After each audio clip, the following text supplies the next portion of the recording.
Hey guys, I'm just gonna shade. You know what? We're just gonna start. We're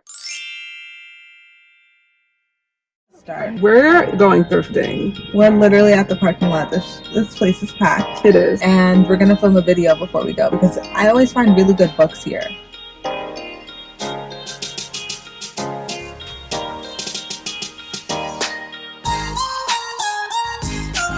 So we're gonna kind of grab some of those, but we both have stacks of books here.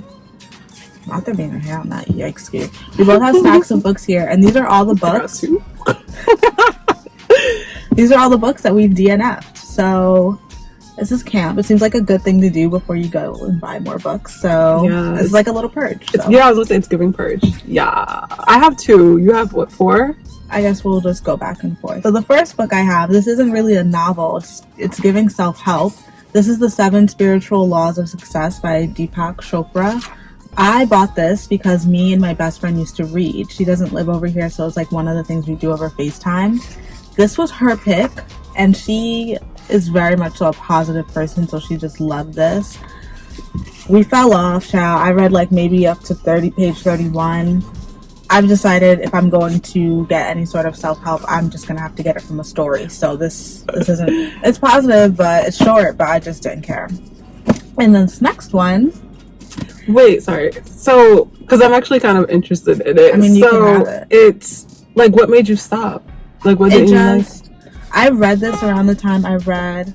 Is he honking at us? No. I read this around the time that I read The Alchemist. It just gave a similar vibe. Like, it's very self-helpy. Like, you should do this, you shouldn't do that. This is what this means, this is what that means. Applying this law, what this is.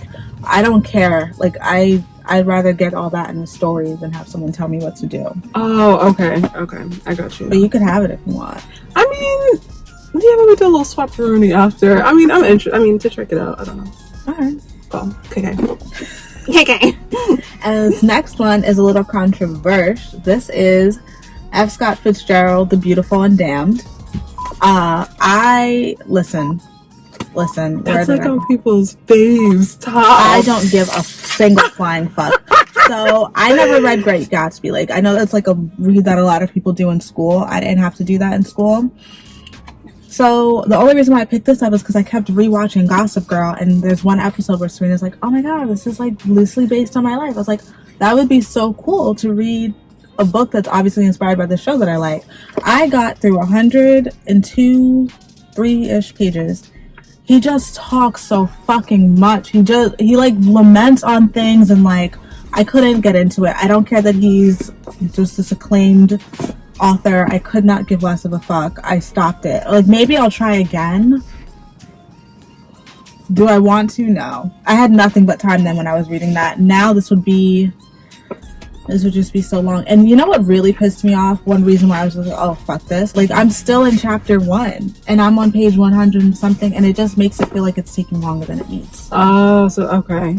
And his wording and phrasing, like, shut up. So all right. So one, I never used to DNF books. I used to feel like, oh, if I'm reading this, I need to finish it. And I'm so glad I let that go. Like, why am I torturing myself with things that I don't like? So the first one, we'll just start here. So one that I DNF'd is For Aunties and a Wedding. Listen, I read Dial A for Aunties and I loved it. So obviously I was going to pick this up, right?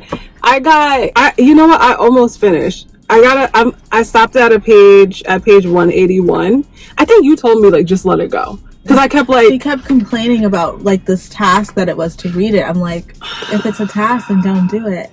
And it hurts me because I love Jessie Down. Like, I really loved Dial A for Aunties. And then I also bought Obsession 2. I haven't read it yet. I should read that this month. So I still need to read that. But I was so, like, when you love the first book and like you're waiting to read the next one, the anticipation of it coming out, like, it wasn't for me, vibes. I was so sad about it. It felt like throughout most of the book she was just repeating the stuff from Dial A for Aunties, and it's like, I get it, but like the girl should have read book one. Like we don't have to keep doing this because now I'm not able to enjoy it. Like go buy book one, and then authors don't have to like recap the whole thing every freaking time and like the sequel. Do you know what I mean? Like I don't know.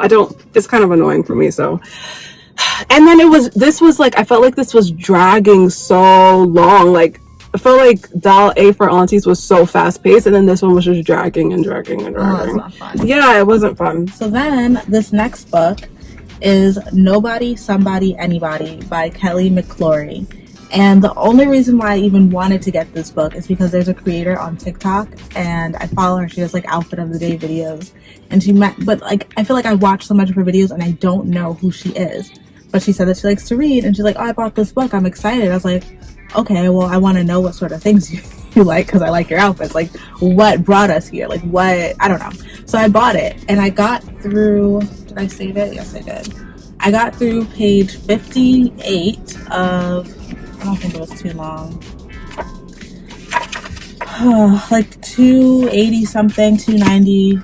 It's not a bad book. It is funny. It's just, it was like a good book but the wrong time, I feel like. So maybe I'll try and reread this one again. It's basically about like a woman that she's kind of a mess. Like she went to school, she keeps failing this one test that she needs to get the certification, and she in the meantime is working, I think, in a hotel, like cleaning and stuff, and like she's just so extra at everything because she's such a mess. And it's like funny, but like no. So why didn't you finish it? Because like this lady is a mess. Like, I mean, all right, look at the cover. Mess. I like mess, but like I couldn't keep up. It just wasn't the right time. Like I have my own mess, and like at one point I just felt like, girl, get it together. Like she's like going through her neighbor's mail, and like she knows about his like future wife, but like she's not supposed to know. She was doing too much. That's what it was. She was doing too much, and I did not have the bandwidth for it. I'm intrigued, actually. Well, yeah. Okay, so now the other book I DNF'd was The Merciless. So we actually both bought this. Like, you were reading it. I was like, okay, yay. Like, let's read it together.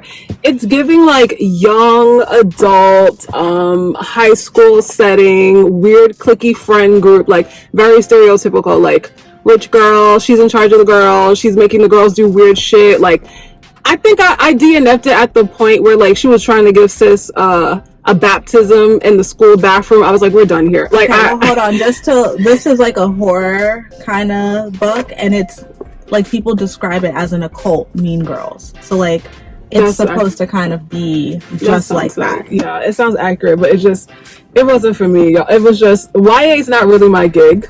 To begin with, so it was just too much, and I was just like, yo, I'm trying, but I'm out, dude. DNF. All right, well, this was my last one. It's Such a Fun Age by Kylie Reed. I wanted to read this so bad, but after reading Luster, actually I've wanted to read this before Luster. I even took off my marker chart. I did not care. I don't even think I made it through one chapter, and I was able to see, oh, this is going to be some form of trauma. Like something is going to happen, because already they're talking about the differences in like the main character and the people that she babysits for, like their race and like where she's at versus where they're at. And I was like, I don't even know what this is, but no, like I'm not signing up for that. Like Such a Fun Age, my ass. It sounds like she gonna get hurt, she gonna get got, and I just didn't want to have any parts of that. So I DNF'd it. And then I read Luster. So I should have just read this book. Check out our video on Luster if you haven't. Yeah. But yeah, we were thinking about reading each other's DNFs. Well, like she already read this one, so like I really only have this one. But I am actually genuinely interested in like the spiritual laws, and then the messy one. Yeah, Nobody, Somebody, Anybody. Yeah, I think I could get into that. So I might want to check those out. That'll be interesting. Yeah. Yeah, and then like we can know how the books ended from each other. I might give this another shot too. Who knows? It's like a classic. I kept this. You know what? I will say this was one of the books I would always just keep in my purse and read on trains. You get a lot of cute people looking at you when you have this book and you take it out and you just read it on the train, and they're like, "Oh, she's so mysterious, Fitzgerald." Meanwhile, I was hating it. Oh my gosh. All right, it's hot. We're about to go in and start thrifting. We don't want all the deals Taken. yeah, so Gotta be swift. bye. Bye.